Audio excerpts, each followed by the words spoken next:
Global warming alarmism. It's everywhere you look. On television, in newspapers, in popular magazines, in our schools, and in movie theaters. Politicians, government experts, and even Hollywood celebrities seem certain that global warming is a crisis. But are they correct? Probably not. Was 2005.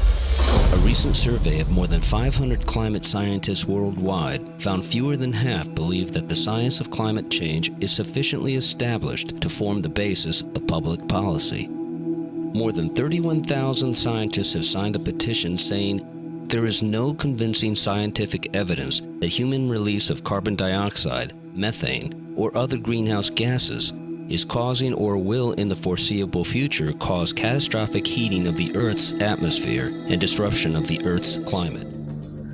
Dr. S. Fred Singer was the founding dean of the School of Environmental and Planetary Sciences at the University of Miami and founding director of the National Weather Satellite Service. I've been at this for about 50 years, since the beginning of the space age.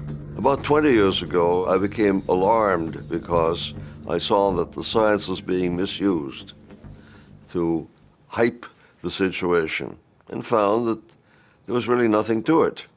In other words, I found that the human influence was not important. Thousands of scientists are involved in studies that relate to climate change and global warming. Obviously, they have to gain support for their work, and this costs money. And most of the money stems from the federal government. The federal government has a position, so it's not surprising that many scientists feel that they have to support one way or another, implicitly or explicitly, a political position which says that this is an important environmental issue and we've got to do something about it. Other prominent scientists agree.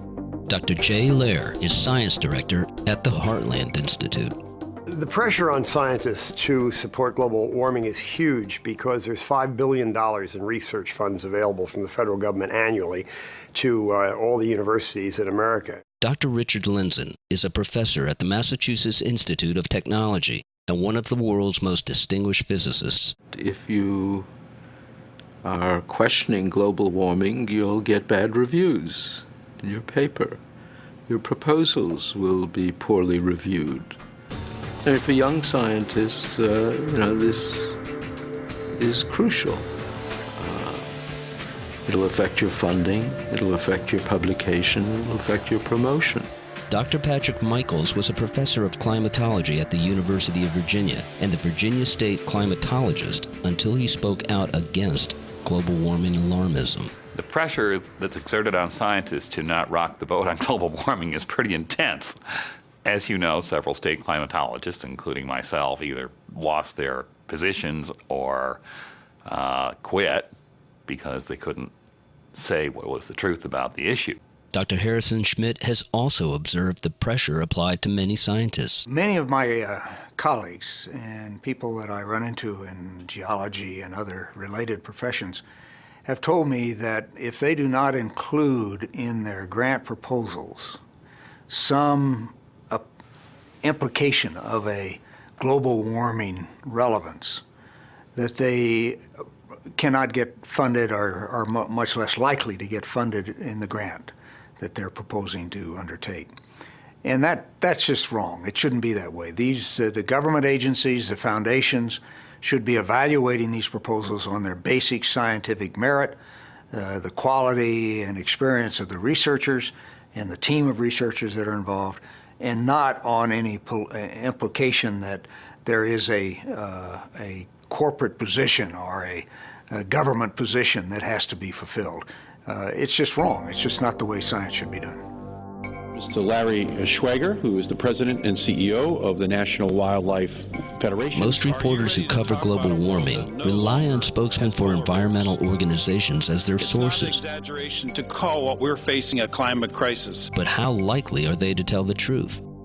Joseph Bast, president of the Heartland Institute, wonders. The way that you grow your organization in the environmental movement is you talk about crises and you call for action. You don't make speeches about how the world is getting better and cleaner over time.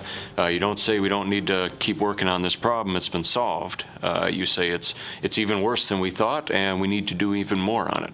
So you have these career guys running environmental groups, increasingly in government agencies as well, who, when you criticize them or when you talk about the science, now you're talking about their rice bowl. You're actually challenging their career opportunities. Politicians are also a common source used by reporters covering the global warming issue. How reliable are they? Dr. Lindzen. This is not the first time that science has been invoked on the part of a political agenda.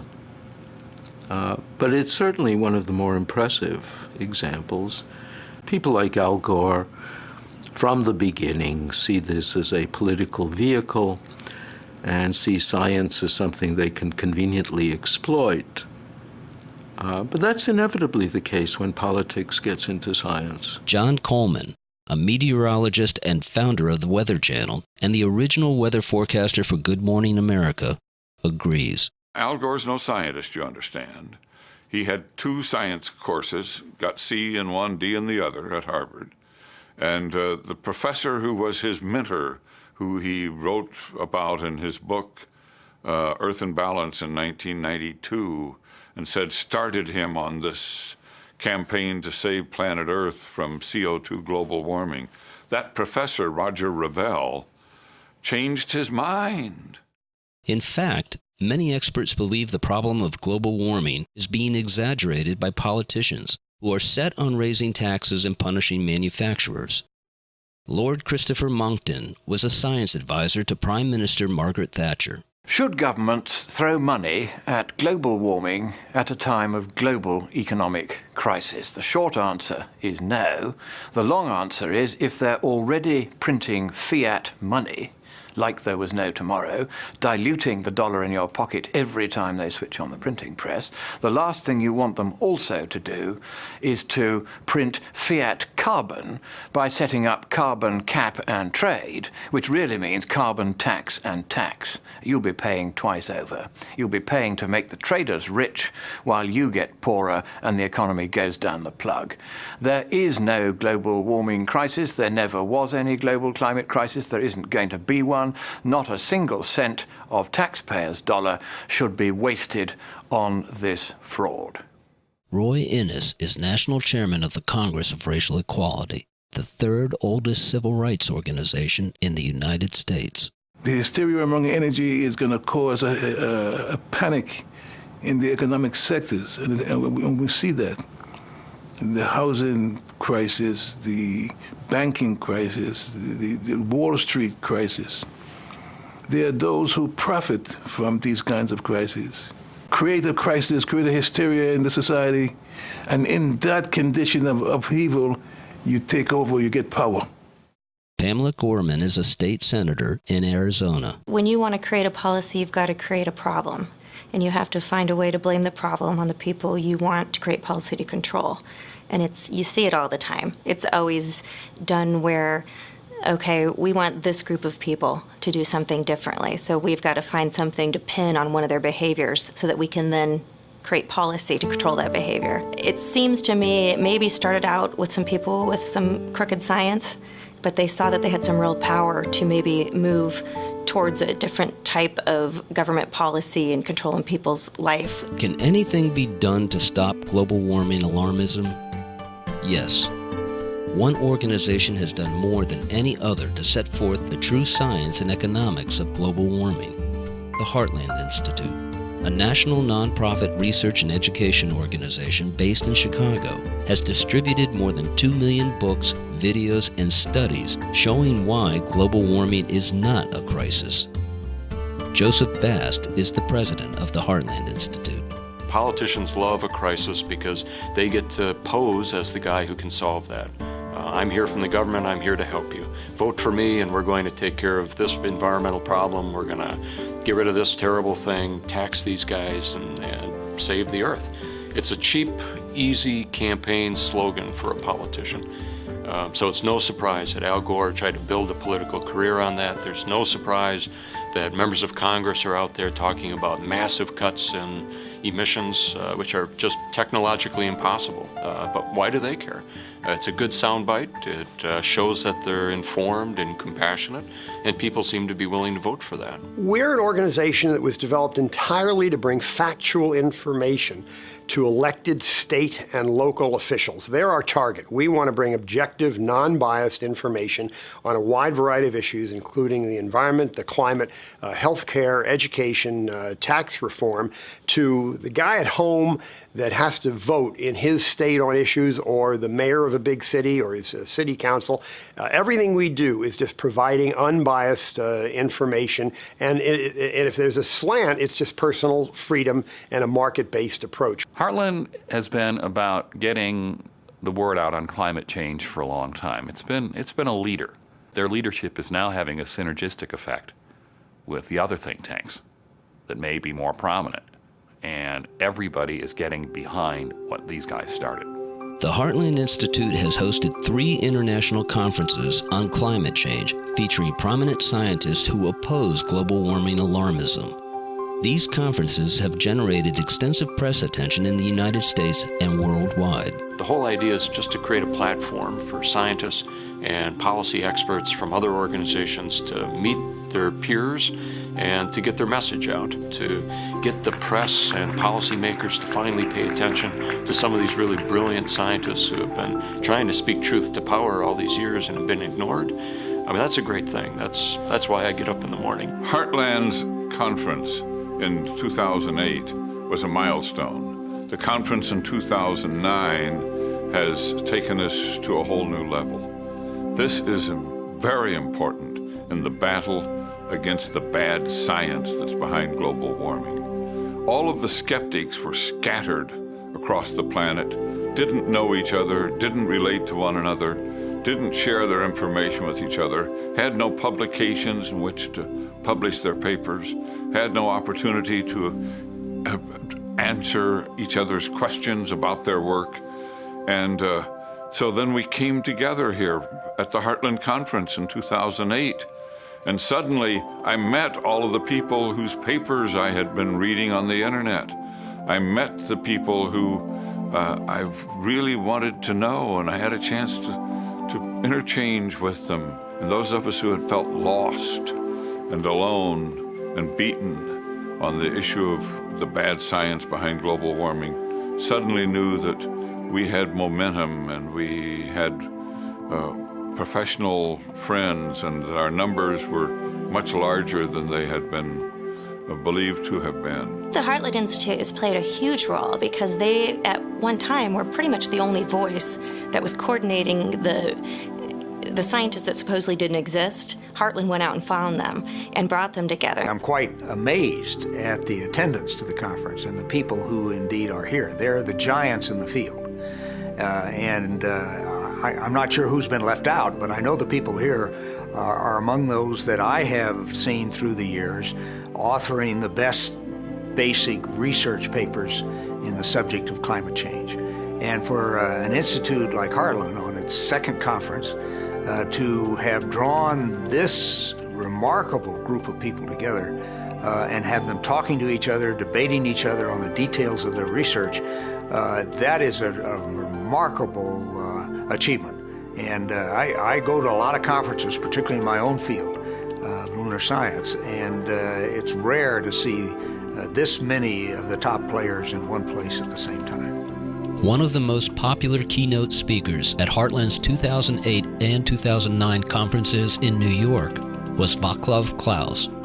Klaus lived under communist rule and is disturbed by the parallels between radical environmentalism and communism. For me, in the communist era, something like think tanks of that kind, of course, did not exist. So it was an impossible institution. And the Heartland Institute is, for me, one of the leading American institutions of that kind. And I collaborate with several of them. I had speeches, awards from those institutions. So for me, to discover Heartland, to get in touch with it 2 years ago was for me a revealing experience, and I think they helped to communicate to the Americans the difference in opinions, and their advertising me and Al Gore it was really something totally new. Thanks to the efforts of the Heartland Institute and its many allies, the prospects for defeating global warming alarmism are good. I think we're making enormous progress. A Rasmussen poll shows that 51% of Americans are now skeptical of global warming. And I think much of that can be credited to the gathering of these skeptical scientists with Heartland's help and all of the internet communication that has taken place, all the talk radio, all of the print articles, all of the outreach that has been conducted over the last year. We're making a lot of progress. I followed this issue for 30 years. It's why I went into the science that I went into. And in the last month, I have seen opposition and anger and the moderates being stirred up much more than they ever have. With the arrival of the Obama administration and the new Congress, the silent people have suddenly started to speak, and they are speaking very, very loudly on this issue. People realize there's something very strange about this issue, that, you know, when it's snowing, it's due to global warming. When it's raining, it's due to global warming. When there's drought, it's due to global. They know there's something unscientific about that. After all, science is about testing things. If something is proved by anything, no matter what happens, it's not science. I think most people find it a bit strange when scientists say, well, yes, we didn't anticipate that it wouldn't warm for 13 years, but we assure you it'll start again in 30 years. And then to legislate on the basis of that, and to, in addition, call somebody who denies that it will resume in 30 years a Holocaust-type denier. You know, the whole thing is sufficiently insane that one hopes people wake up to it.